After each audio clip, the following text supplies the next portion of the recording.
بداية بسم الله والصلاة والسلام على أفضل الخلق سيدنا محمد رسول الله. حبايبي اليوم معانا ببغاء الشمس، ببغاء السن كنيور، تبارك الرحمن، بسم الله ما شاء الله. بوش ببغاء أليف بطير وبيجي عليك. طبعا ببغاء بيحكي ولكن كلامه مش واضح للأمانة. حبة تبارك الرحمن، بتقرأ وبتكتب تطلعوا جمال ألوانه، بسم الله ما شاء الله. طبعا عبارة عن عجينة يا إخوان، عبارة عن عجينة، كيف ما حملته كيف ما شلته تبارك الرحمن. الفيديو بغني عن الشرح وبغني عن التعريف.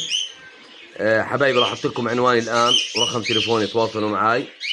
موقعي بعمان بخلدة، شارع الأميرة رحمة، بالقرب من مدارس الدر المنثور. أنا بتشرف بالجميع وبكبر بالجميع، ولا تنسوا أخوكم ميدو الشوبكي من المتابعة. أي شخص شاف هذا الفيديو مش عامل لي متابعة، اعمل لي متابعة. عندنا تشكيلة ببغاوات جديدة وراح يصير ننزل يوميا ببغاء جديد بعون الله.